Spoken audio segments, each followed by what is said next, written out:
Shalom. So today we're going to talk about Romans chapter 12 and verse 2. So we're going to deal with rejection, right? And we're going to look at four aspects: rejection, false sense of defense mechanism, the self-rejected person, and the solution, how we can resolve this, right? So first we're going to go to the book of Romans chapter 12 and verse 2.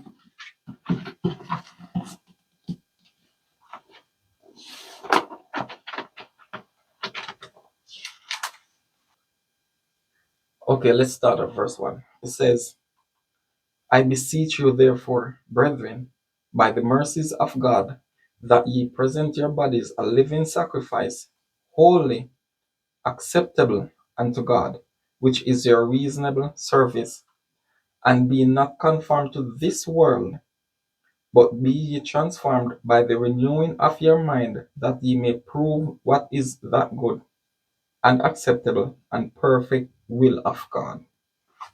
So he says, be not conformed to this world.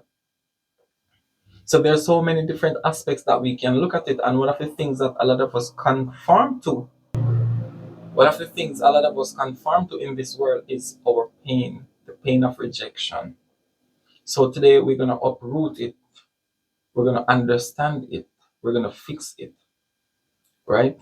What a lot of people do is that they go and look up a few things and they get an insight of what they're actually going through, and they become comfortable with that insight.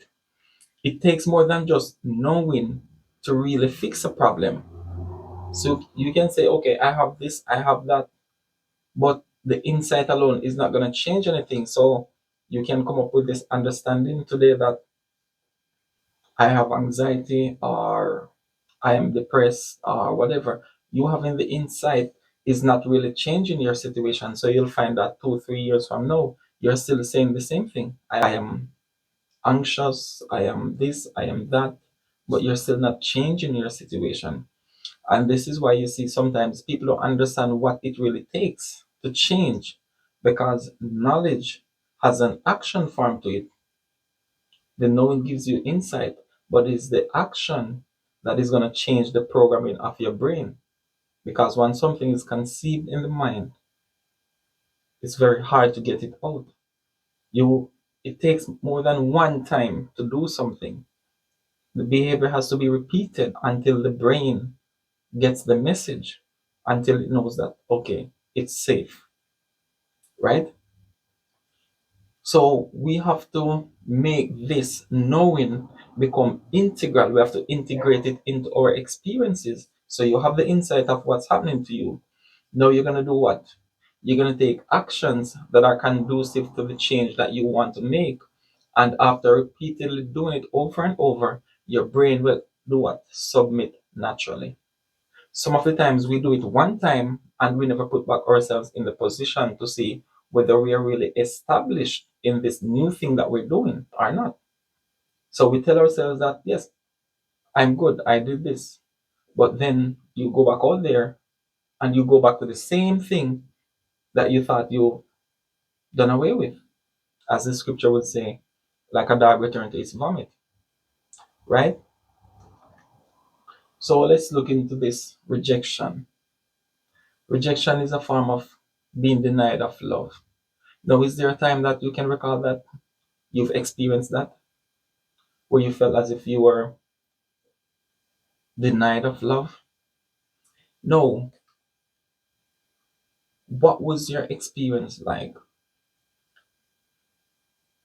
Have you ever sat down to look into all those hurtful feelings that come with it? Have you made a list of what they are? Some of you may experience, the feeling of being neglected. You feel refused, disapproved, disappointed, ignored. There's a form of loneliness, sadness, anger, all these different things. They can come out of rejection, right? Now, what a lot of people do or always want to do is to fix these. These would be just like a symptom. These would be like symptoms But the real sickness is something else, right? So you don't need to spend the time to do anything about your anger, your sadness, your loneliness, and so forth. That's just going to be take you on a long journey when you could go directly to the cause of all of this and you fix everything here. The only thing you need to do with these symptoms is to know them and understand them and become familiar with them. You don't need to do anything else. So the rejection, it causes many form of abnormalities, right? It makes you very unstable behaviorally, in your opinions, and in your attitude towards others, especially when it comes to romantic relationships, right? So if you listen, sometimes some people talk about relationship, you can tell that their opinion is based on a certain hurt, right? It's deeply rooted. And even physical illness comes out of emotional stress, of rejection itself. Now, once a person is wounded from rejection, this leads to a false sense of defense mechanism. These defense mechanisms, what they do is open doors. They open doors to things such as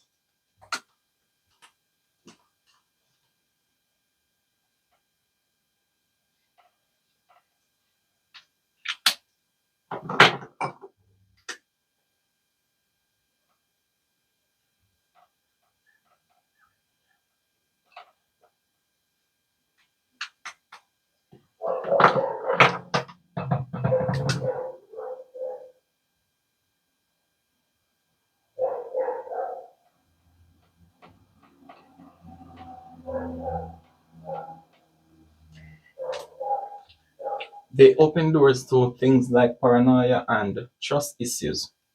When you have trust issues, you feel as if you cannot trust a new person because thought is telling you that the new person is going to inflict the same wounds as the person before, are the ones that cause that main hurt to you, that cause you to feel the rejection.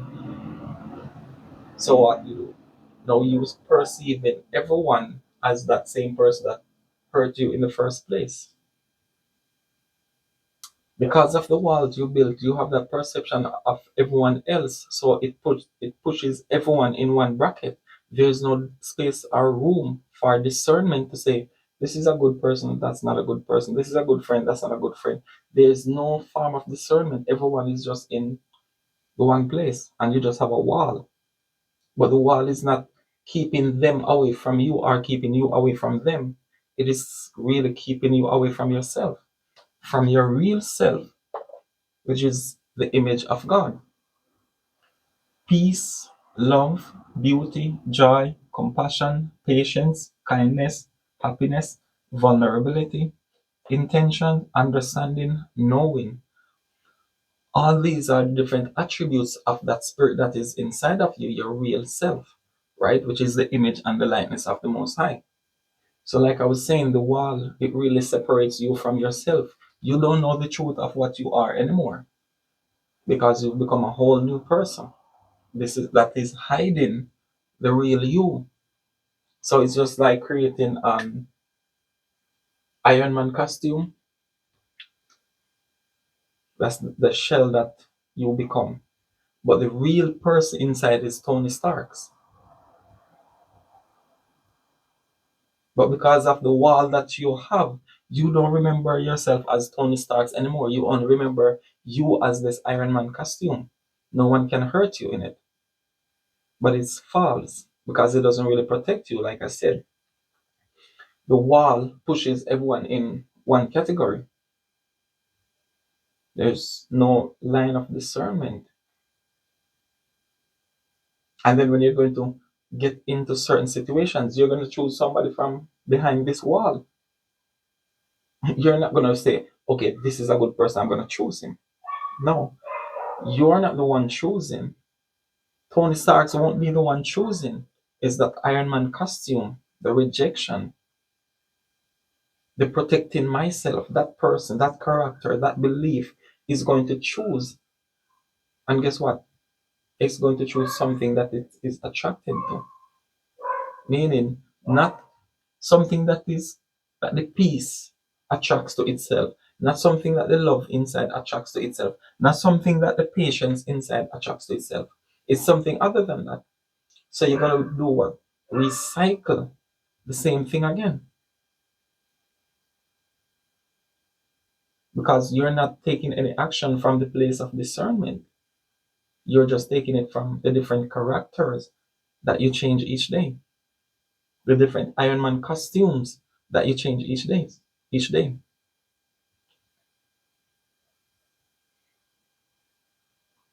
Right? So now that you have everyone in one category, you become very vigilant when it comes down to relationships. You're suspecting the person is gonna do this, gonna do that, gonna do that. So once you already have suspicions about the person, guess what? There's naturally going to be a distrust. Not because this person did something wrong. It's just because the belief has become so strong to where you cannot tell that the person didn't actually do something to you. And here's an instance. I was with a person who was dealing with rejection, right? And she had been with two persons before who went to a foreign country and got married, never came back. It goes with the abandonment, right? Now, I had an opportunity to go abroad. What do you think happened? She started talking to me as if I was actually in a foreign country with another wife. There was no discernment to say, hey, this experience hasn't happened yet. It's only triggering the memory of something that happened to you twice. So when there's a certain case like rejection or whatever the case is, once you do not fix it at the early stages, it's going to get stronger and stronger. So picture this as a seed, right? The seed of rejection. It's going to grow, it's going to germinate, right? It's going to take root in the unconscious mind, right?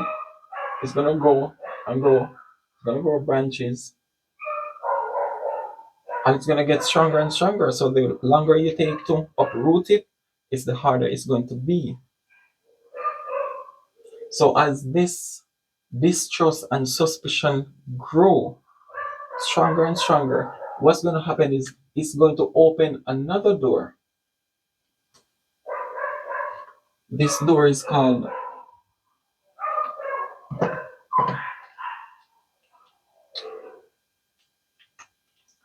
this door is called fear.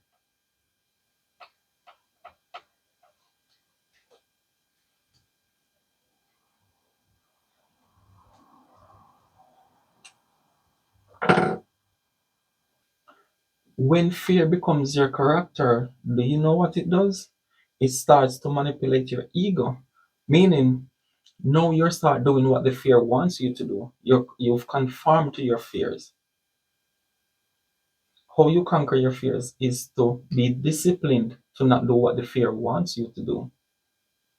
So you see, it's the opposite.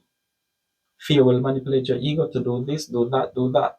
And usually the things that you're doing are things that are going to worsen your situation, because you're not doing it from a place of discernment. You are not doing it from a place of understanding. So a person who is suffering from the fear of rejection, you know what they usually do? They start to provoke their partner to jealousy, because it's like saying, okay, I know he or she is going to hurt me, so I'm going to make sure that I do it to them first. So you can be a loyal person, but once you're into this broken state of mind, you know what? Loyalty's gone out the door. So in order to protect yourself, if you're with a person who is established and he or she is not doing um, immoral activities, right? You yourself, the fear will push you to do it just to push the person away. So you're provoking the person to wrath. You're provoking the person to jealousy, but you're not consciously doing it. It's done impulsively. This is just an impulsive behavior generated by the fear. So, what happens with fear? As the scripture says, fear, love cast out fear, perfect love. Love, as in not this feeling that we think, but the essence of your own being. Fear does not dwell here. Fear is the ego, it is only a belief. So, a person who has a fear of being intimate, a person who has a fear of intimacy, guess what? They will never love you the way, or they don't have that love to share because their love is now what? Veiled. It's veiled by dark experiences that they had with other people. So until they've conquered that fear of being intimate, then you will not share the love that you expect to share. The love that you intend to share is only going to be a one-way street. That person is still going to keep you arm's length apart. So the impulsive behavior, it carries an attachment storyline that it uses to justify itself. So the root of the paranoia is the fear of the rejection. When a person suffers from the pain of rejection, what happens is they keep losing parts of themselves, right? They're losing the true essence. So all this has become veiled by these dark experiences that they've encountered in the world. And then when you get to that point, you start rejecting yourself. Because once you start losing these attributes of the Most High, guess what? You start to lose your secured sense of identity. This is what the Most High used to identify the spirit in you. The Adam,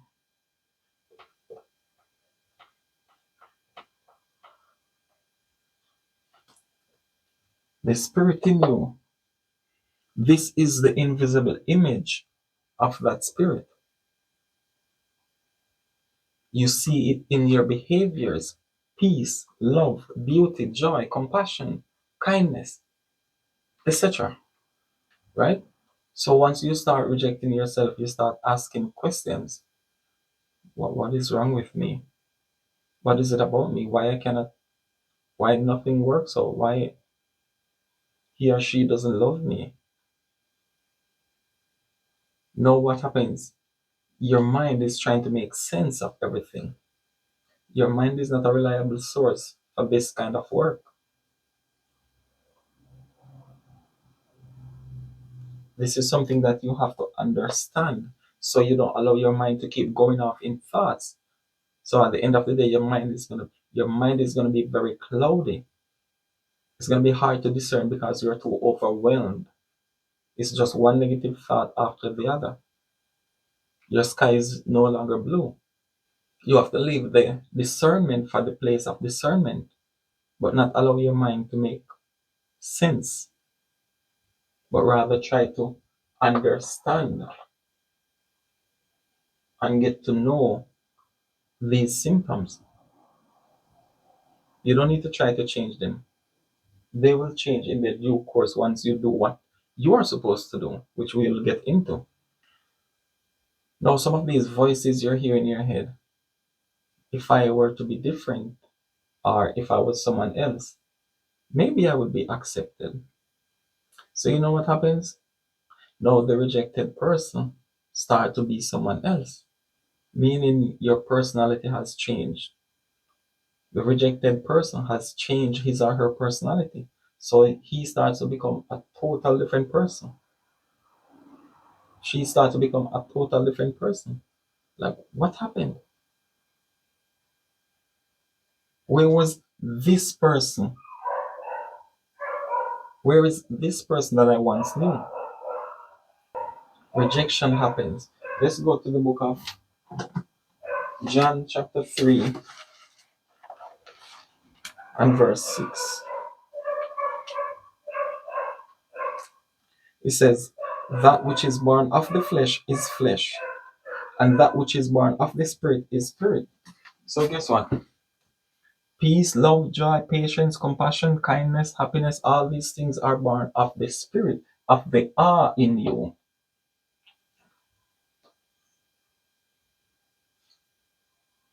Rejection, disappointment, paranoia, fear, loneliness, all this is of the flesh. This is just mind and body at work. You are not your mind, you are not your body. You are the essence of the Most High. And this is one thing you have to be secured in. Once you're not secured in your identity in the image of the Most High, then you're gonna be very insecure over this side. So when you change personality, usually you change from being good to being bad, positive to negative. Now here's an example. Imagine a young woman, 18 years, 19 years, just ready to explore life, end up getting pregnant, then she spends the next 10 years of her life waiting for a man to come home, waiting for a man to acknowledge her, waiting for the man to see her, waiting for the man to do right by her. Your parents did not teach you better. So you don't know what a relationship is supposed to really feel like. A family is supposed to really feel like. A home is supposed to really feel like. You don't know. So you're just going through this, hoping that one day things will change. And the older you get is the more you start to realize that it's not coming back. So you've been faithful to this one person for 10 years of your life. You start to look at it now. You start to look at your experience and I was so stupid to sit back and wait for this man for 10 years or this woman for 10 years. So what you think happens now? Every man or every woman that comes across this path, they're going to taste the judgment of what this person deserves. So this is where you put on your full Iron Man costume. You don't even remember who Tony Stark is anymore. So you see, there's one thing to be hurt, but there's another thing when your God given identity has been stripped from you in the process of the hurt. So when you have hurt, come in contact with low self esteem, you know what? That becomes very destructive to you and to others around you because now you start to hurt other people. When you're hurt and you hold on to your God given image, your God given identity, guess what? It does not permit you to go out there and do that. But once you lose this is why they say hurt people, hurt people. No, it's hurt people with a low self-esteem that actually goes and spread that disease.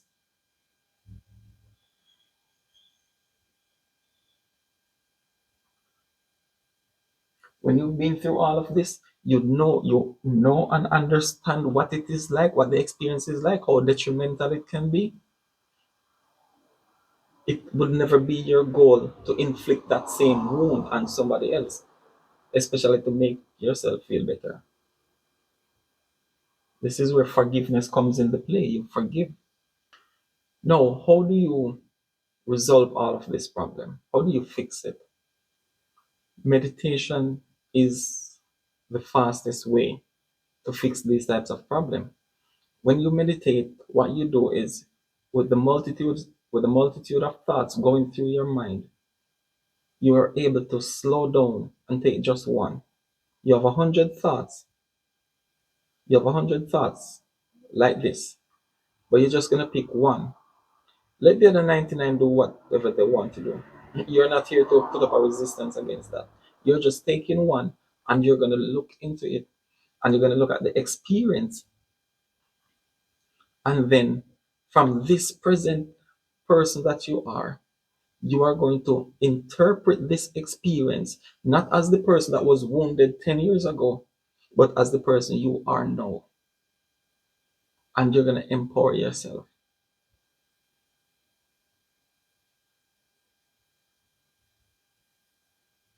Now, a lot of times, it's not that we don't know what to do, but what we lack is actually the willpower. We don't have the intention that it takes. We don't have the willpower, because if you have a friend that's going through this rejection and they come and tell you their situation, you know what? You know exactly what to tell them to do.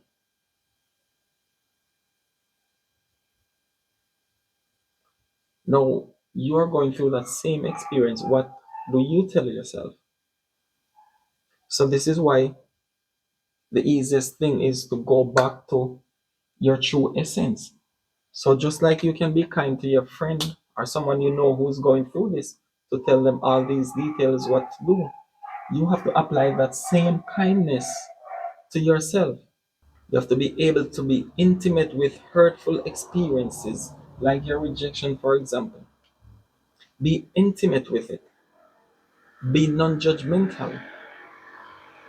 Now, the question is, are you able to look back at you 10 years ago, sitting there crying at night, waiting for your wife or your husband to come home to do right by you? Are you able to look back at that, absent judging your character, not telling yourself that you were stupid for waiting, not telling yourself that you were crazy for hoping that this person would have changed? Are you able to do that? You have to apply that spirit of kindness. Now, when you look at some of the things that um, you suffered or endured when you should have walked away, do you have that compassion? Do you have the compassion that it takes to show mercy and forgiveness and the person you were 10 years ago?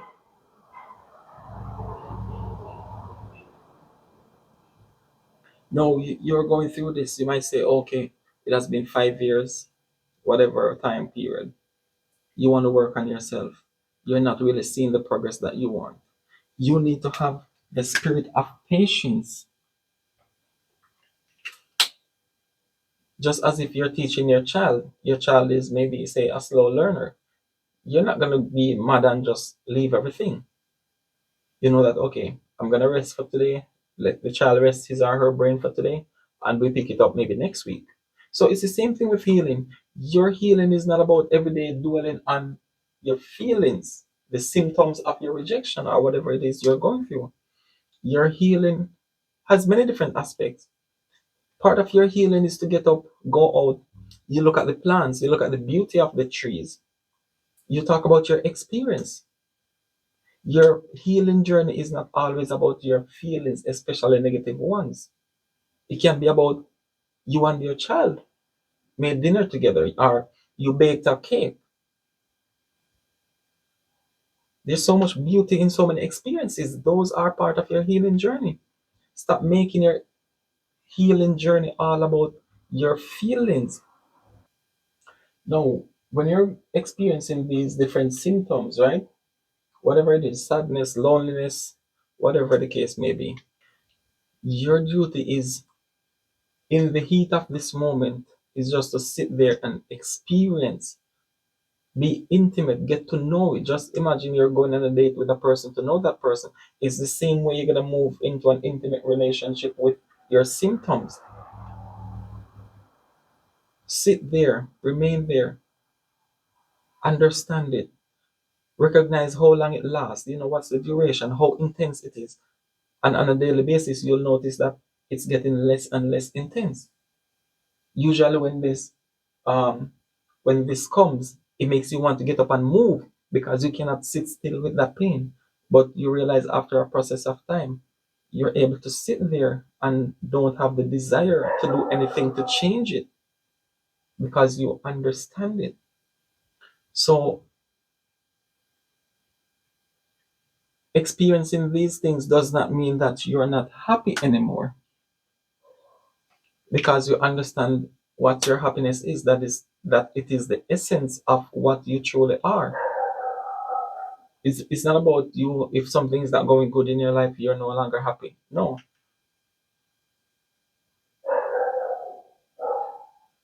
beneath the surface, that's your identity. So you can be suffering certain things from the world, but guess what? You still rejoice in the Most High. And this is where the joy comes in. So, yes, you might have a sorrowful experience, but it does not stop you from rejoicing in the Most High. So, once you can use the essence of what you truly are to combat what you are experiencing and no longer judge yourself, then it will be easy for you to arrive at the place of peace. When you no longer desire to change anything about your experience, you've reached that state of peace. So don't conform to your rejection. Do not do what it wants you to do. Just try to understand it. Don't put a time limit on to say by such and such time you should be 100% okay. It takes a process of time to purge all these things. And once everything is purged, then you're at a place of forgiveness. You have no need to seek revenge.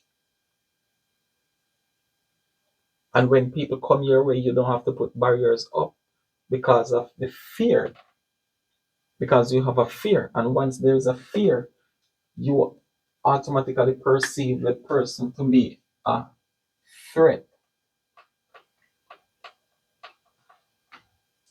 It doesn't mean the person is actually a threat to you, but that's what it will look like from your end and from his end or from her end. They're going to feel that, okay, am I doing something right? Not that they're actually doing it. No, the one thing a lot of people are afraid of is being vulnerable. That is where your true power is. Just as the Messiah came about, he wasn't afraid of being vulnerable. He brought himself down and open. So it's not that these things cannot happen to you. He was rejected as well, right? It's not that these things cannot happen to you. You don't have to try to protect yourself from it. You know this thing of it. You understand this thing of it. Your job is not to try to prevent that, but you're supposed to be able to suffer injuries without desiring to inflict the same wounds on others. So when you have, as a man, you have this vulnerability. You have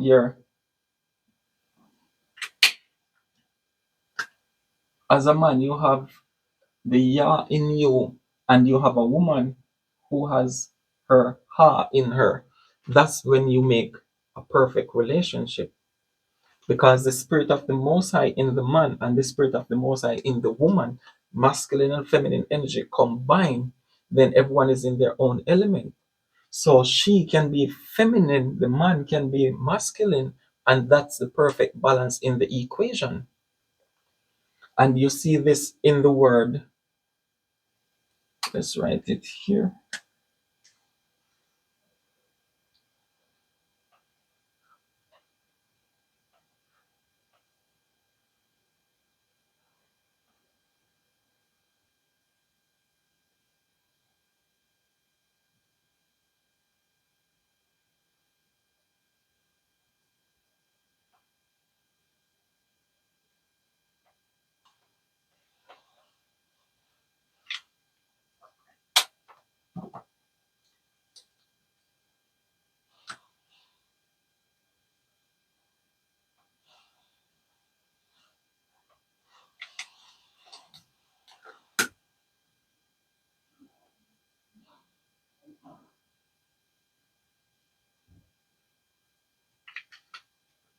So the man has his Yah, the woman has her Ha, and they keep pouring into each other. The essence of the Most High is working through each other to be supportive of each other. So when the man so when the man holds on to his element and the woman holds on to her, you create a very powerful relationship, a very powerful union, because the essence of the Most High is flowing, is in the midst of both.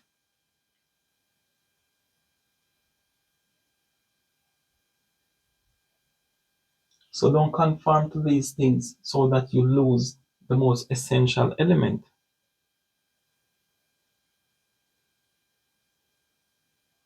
I hope this changes the perception or your outlook on these type of situations when it comes down to rejection, so you can now do the work that you need to do, the internal work that you need to do. Shalom.